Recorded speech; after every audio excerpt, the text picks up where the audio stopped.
Salut, salut, c'est Fanny pour la capsule doTERRA, une entreprise qui a du cœur. Je poursuis cette semaine ce qui a été dit sur l'approvisionnement des huiles et des plantes lors de la convention en Europe qui avait eu lieu il y a 2 semaines.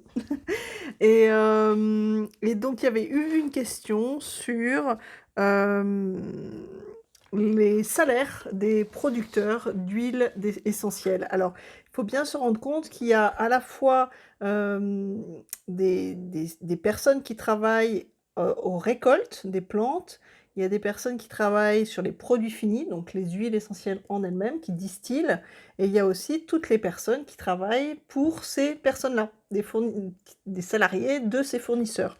Donc, Francesca et Jared répondent toujours aux questions de Michael. Et en fait, Francesca explique, eh ben non, ils ne connaissent pas les salaires de tout le monde. Par contre, doTERRA, c'est un des objectifs de doTERRA, c'est d'assurer que chaque personne qui travaille de près ou de loin pour des produits de doTERRA reçoive un salaire qui soit suffisant pour vivre.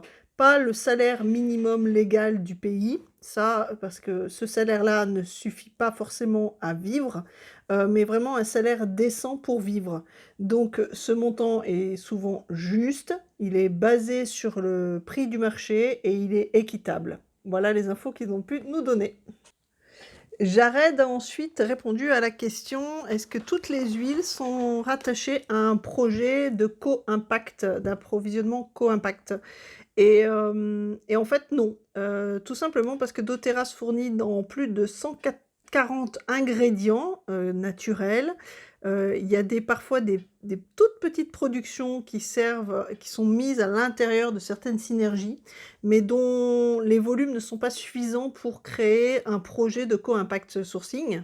Voilà. Donc la plupart des gros volumes, oui, sont rattachés à ce genre de projet pour aider les communautés, les fournisseurs, les agriculteurs sur place, mais pas toutes, puisqu'il y a des quantités qui sont trop faibles pour engager un projet de la sorte. Un autre point super important a été évoqué, c'est la transparence sur la production de certaines régions d'approvisionnement qui sont tenues secrètes. Et ça, en fait, doTERRA ne veut rien cacher sur certains approvisionnements. Seulement, Jared nous explique qu'il connaît quasiment toutes les sources, les fournisseurs qui produisent spécifiquement, là, pour la plupart, et exclusivement pour doTERRA.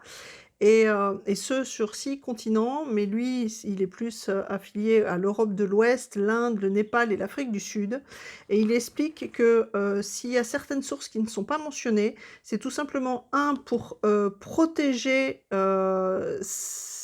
les super produits spécifiques et sur des fournisseurs très précis, contre la concurrence. Et deux, certains fournisseurs ne veulent pas que ces informations-là soient partagées.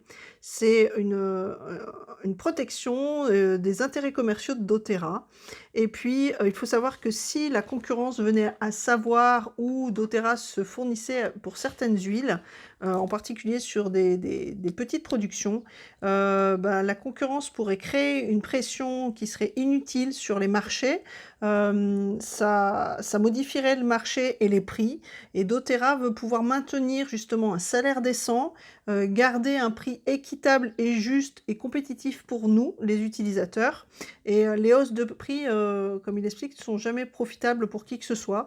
Quand on joue avec les prix, si à un moment le prix de la plante s'envole, il y a toujours une baisse derrière et c'est vraiment pas bon pour les producteurs, les agriculteurs. Donc oui, sur certains